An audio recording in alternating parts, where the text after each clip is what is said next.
Ça y est, aujourd'hui c'est le grand jour. On part pour la Transat. La fameuse Transat. Ouais. T'es comment toi? Tremblante. Je suis un peu stressé aussi. Moi. En fait, hier soir, on était hyper pépère parce qu'on partait avec une météo idéale. Et en actualisant les dernières prévisions ce matin, on a vu que ça avait forci. Et on part en plus avec un avis de grand frais. On est les rois. Hein. Comme d'hab. L'avantage, c'est que ça nous permet d'avancer assez vite parce que les conditions, il y a une pétole qui arrive très forte. Donc voilà, allez. Départ, moins 5 minutes. Tout est bon, l'avitaillement est bon, tout est bon. Voilà, allez. Allez, c'est parti. On se revoit de l'autre côté de l'Atlantique. Ou dans 5 minutes en fait.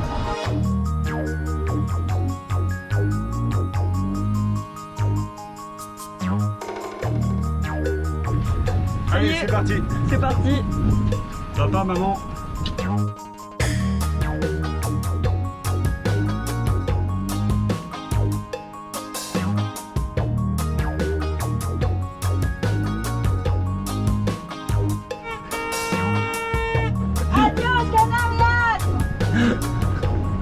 Je suis hyper triste de quitter les Canaries. Ça va faire 4 mois qu'on parle espagnol.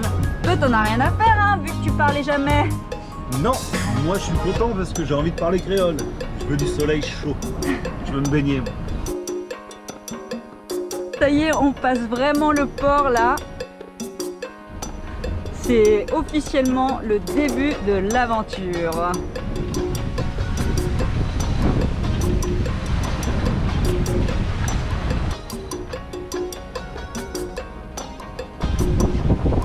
Allez, c'est parti. Amaury éteint le moteur. Et si tout va bien, on ne le rallume plus pendant 1 mois.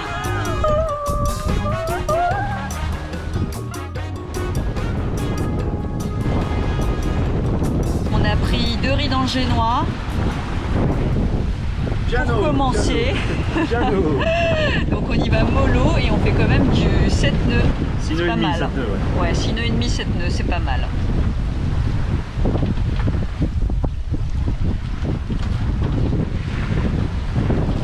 Alors comment se sent le capitaine? Je pense que je vais avoir le mal de mer. Vous savez pourquoi? Parce qu'il est bientôt midi et il va falloir faire le déjeuner, donc c'est pour ça. Je rigole quand je vais avoir. Malin lui, hein.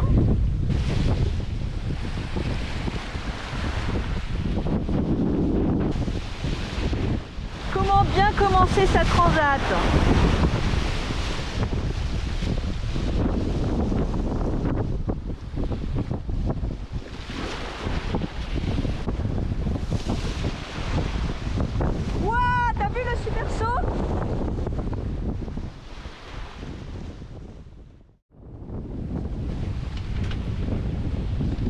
Parti ce matin en ayant vu qu'il y avait un avis de grand frais et en sortant du port, la stratégie c'était de caper sud-est pour se positionner entre l'île de Grande Canaria et Tenerife pour choper le couloir de vent et descendre sud-ouest. Et en fait, en sortant du port, on n'a pas suivi de cette stratégie parce que la houle venait de nord-est et on n'avait pas envie de se la prendre de travers. Comme ça fait 1 mois qu'on n'a pas navigué, on avait peur d'être malade. On s'est dit que le vent allait venir à nous et que c'était pas plus mal de rester sous les îles pour être un peu déventé. Donc du coup, on a capé très très vite vers le sud-ouest. Seulement quelques heures après, et le vent est complètement tombé. Et en plus de ça, soudainement, on a eu une grosse mer croisée. Du coup, le pilote n'y arrivait pas du tout. Amaury a repris la barre parce qu'en fait, la houle ne venait pas de 2 directions différentes, mais elle venait vraiment d'un peu partout. Donc c'était un peu compliqué.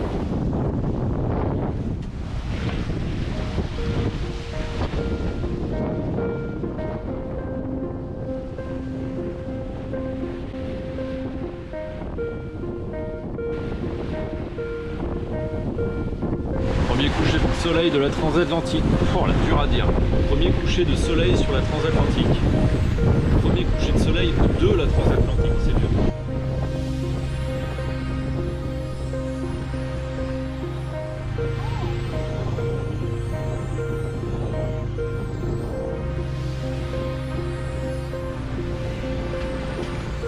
9 nœuds, 10 nœuds. Ouais. C'est un truc de dingue. 10 nœuds, 10 nœuds et demi. C'est un truc de fou. On pensait mettre 3 semaines, mais finalement on va peut-être mettre 5 jours.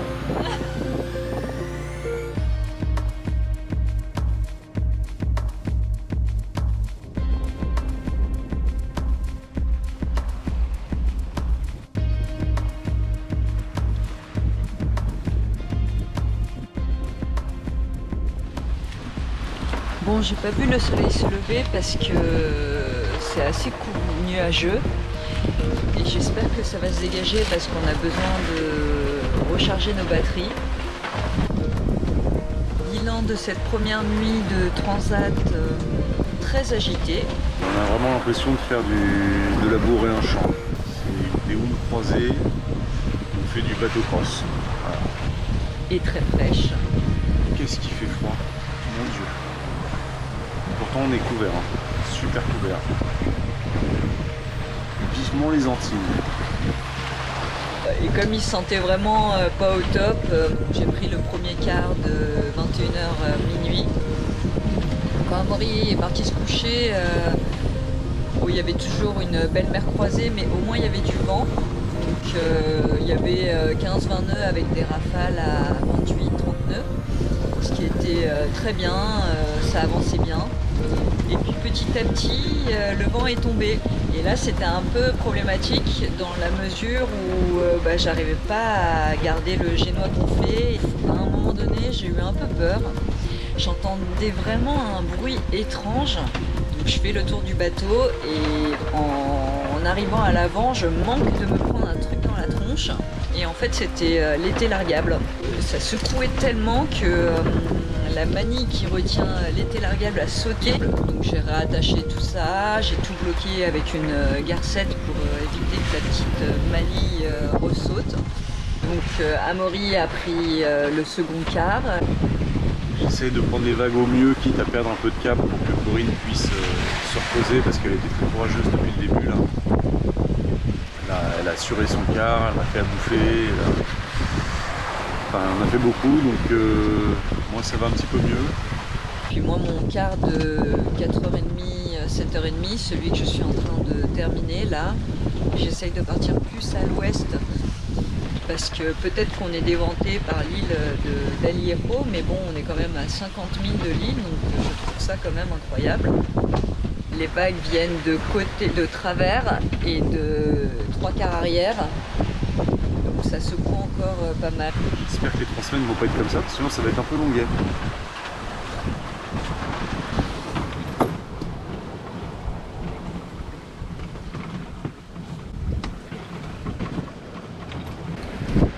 Putain, mais t'as bouffé du lion ou quoi?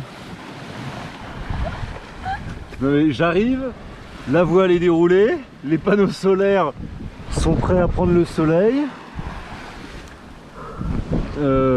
J'entends que tu fais tes confessions caméra. En fait, t'es une machine là, qu'est-ce qui t'arrive? J'essaie d'avancer le chariot un peu. On a 3 semaines à faire. Hein.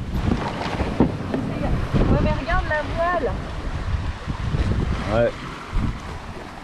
Du coup, faut bien avancer le chariot hein.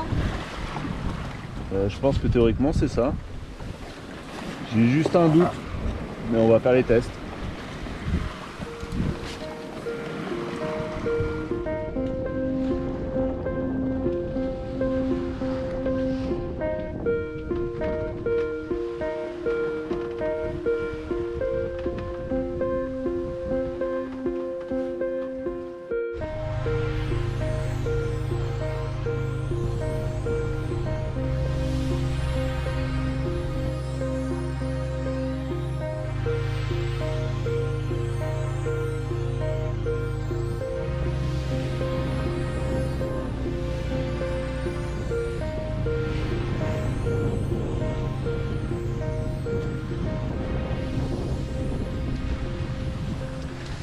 Un bilan de la nuit épouvantable.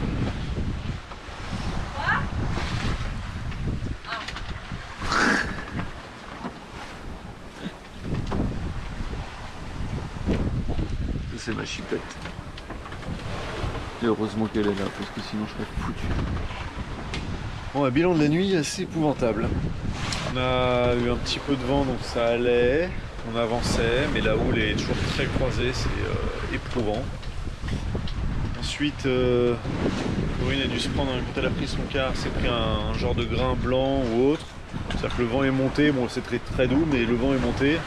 Et en fait, le vent tournait en sens horaire. Donc elle m'a réveillé pour empanner. C'était assez marrant parce que 2 heures après, évidemment, on capait très mal. Et elle me réveille encore pour réempanner. Et fait assez drôle, on voit des bouées des clignotements verts. Et en fait, on s'aperçoit qu'on était sur une route de quelques bouées vertes. C'est assez impressionnant de voir ça parce que je sais pas ce qu'elle vient de foutre là au milieu de nulle part. Je sais pas trop à quoi ça servait, c'est très étrange. Il y a moyen de se les prendre, c'est pas marqué sur les cartes. Et puis comme ça, il y en avait partout. Donc on a tiré un bord pour s'écarter de ça, mais c'est pas top. Et puis là, depuis ce matin, c'est le chaos. La houle assez croisée, un coup à droite, un coup à gauche. Donc on fait cap au 240 comme on peut. On a un jet noirisé parce qu'il y avait des nuages et j'ai cru voir un grain et puis finalement ça a soufflé mais doucement. Donc là on va déjeuner et puis après on va se sortir un peu de GV, on va essayer de bombarder un peu parce que là c'est super long. Super long. Heureusement elle est là.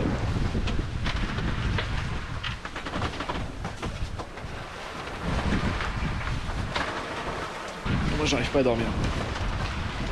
C'est épouvantable.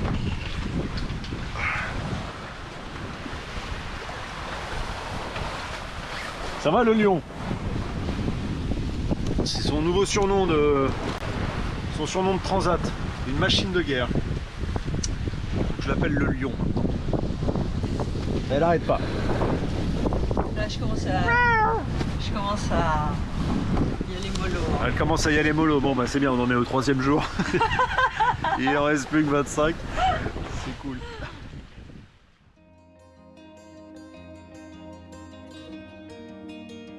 Et les jours suivants ne sont pas les plus faciles. La mer, encore et toujours croisée, ne nous laisse pas un moment de répit. Nous sommes balancés dans tous les sens, rendant la vie à bord très difficile.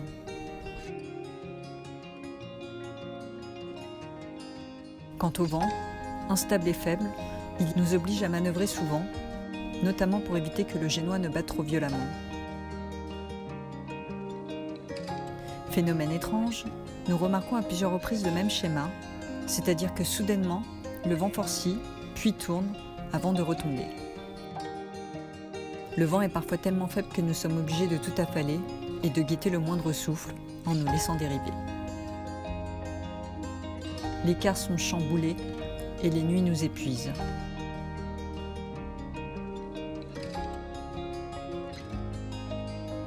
Nous avons aussi un problème de batterie. Alors pour être plus ou moins tranquille la nuit, nous tenons la barre à tour de rôle la journée.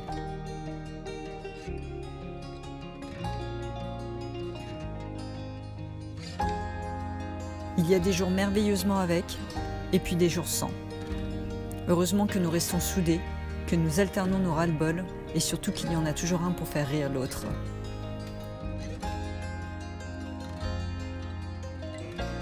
Quoi qu'il en soit, ce début de transat est comme au ralenti.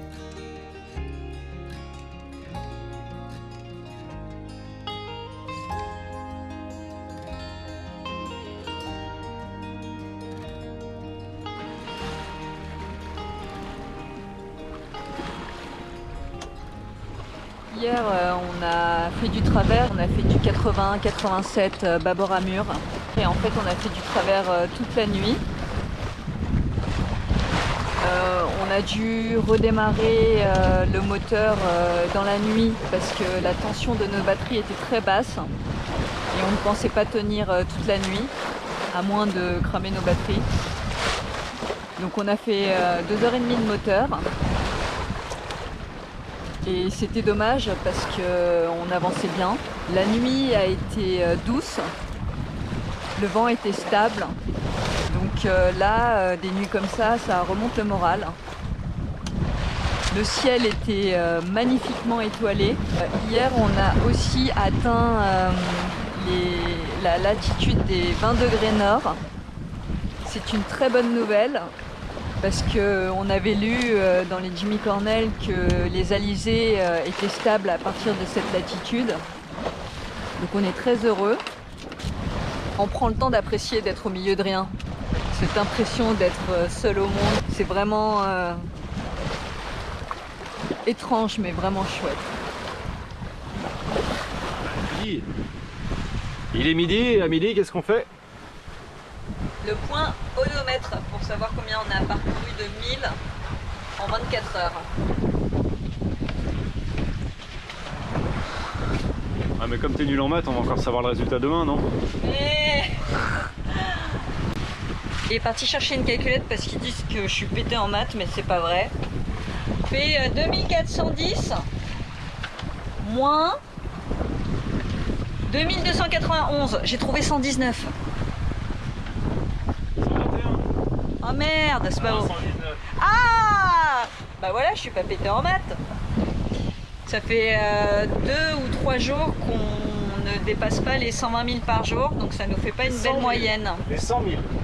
Si, on a tout le temps dépassé 100 000. Non, c'est 91 000 hier. Ah oui, on a fait 91 000 hier, mais avant-hier c'était 103, 100 000. Ouais. Et il est midi et c'est aussi l'heure de... Et du point cartographie.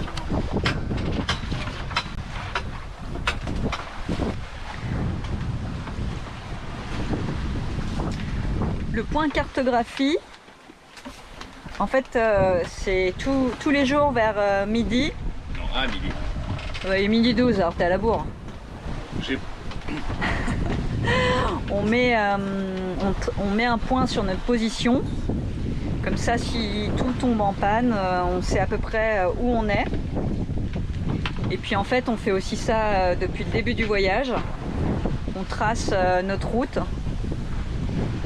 Comme ça nous fera un petit souvenir de tout notre trajet lors de nos vieux jours.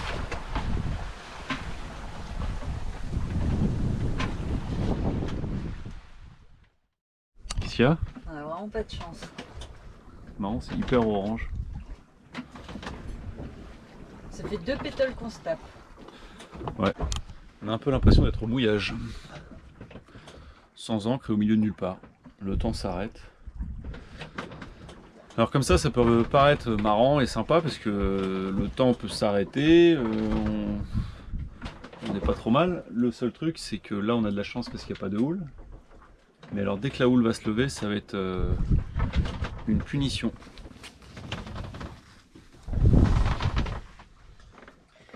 Bon bah moi j'abandonne, je vais me coucher. Hein. Ça fait quand même 5 heures qu'on espère dehors et qu'on se les gèle.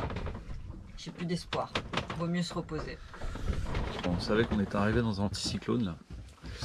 Et tout le brouillard qu'on voyait tout à l'heure, je pense qu'on est vraiment dans le centre de l'anticyclone. Bah, évidemment le vent est tombé. Mais on a eu un petit coup de mou à un moment donné, il n'y avait plus de vent du tout. Et puis finalement on a réussi à choper 5-6 nœuds de vent dans deux faces. Ce qui nous a permis de faire du prêt parce que vendredi part très bien dans ce genre de conditions. Et puis la nuit tombe, on était toutes voiles dehors et là ma plus grosse frayeur arrive, je vois un éclair au loin. Et donc là j'ai commencé un peu à flipper. Et puis le vent commençait un peu à monter doucement et on a décidé d'ariser en se disant qu'il valait mieux ariser pendant que c'est facile. Et finalement bah, ça n'a pas servi à grand chose parce que l'orage on l'a guetté mais il s'est éloigné. Et bah résultat nous on s'est retrouvés englués dans la pétole. On est dans 3 nœuds de vent, donc on a affalé les voiles. On a dormi un peu tous les deux dehors en espérant que ça reparte, mais ça repart pas et puis comme ça caille on va aller se coucher. Mais c'est un peu flippant d'être dans le noir absolu comme ça, entouré de brouillard, et en sachant qu'il y a ma plus grosse frousse autour de moi. Il est midi, et comme tous les midis, c'est l'heure de la comptabilisation des 1000 nautiques parcourus en 24 heures. Attention, suspense. Re-suspense. On on a parcouru 58 000 nautiques en 24 heures. Record de nullité absolue de tous les gens qui ont traversé l'Atlantique. Bon, et on a regardé un peu, on a fait un cours de météo accéléré avec les bouquins là. Et en fait, on était dans une dorsale de l'anticyclone qui est à l'ouest de notre position. Alors, soit on est vraiment des gros nazes, ce qui n'est pas impossible, ou soit on a eu un petit coup de pas de bol aussi parce que en fait, les fichiers Grib on les a téléchargés 2 fois par jour. C'est-à-dire le matin à 6h30 et le soir à 18h30 quand ils sortent. Et à chaque fois ça changeait. Alors ils sont assez précis, sauf au niveau de l'anticyclone où alors là, ils savaient pas trop où le mettre. Alors, un coup ils nous le mettaient là, un coup ils nous le mettaient là, et puis à chaque fois nous on prenait un cap pour essayer de le contourner, de l'esquiver. Et puis nous on s'est pris sa dorsale en pleine tronche. Et puis je suis en train de me dire qu'on est peut-être parti pour avoir le record de la plus longue traversée depuis les Canaries. On va peut-être mettre 3 ans et demi. Pourquoi pas. On va arriver là-bas, on va avoir 3 enfants qui passeront leur bac.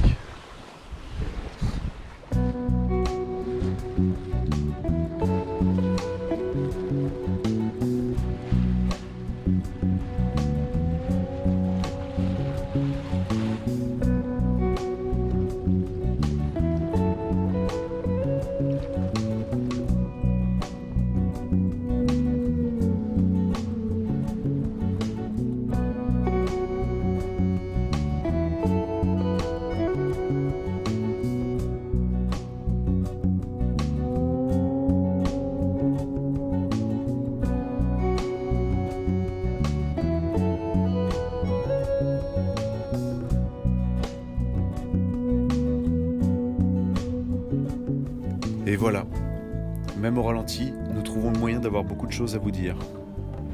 C'est pour ça qu'il nous était impossible de vous raconter notre transat en une seule vidéo. Merci à tous d'avoir regardé cet épisode et on se retrouve vendredi prochain.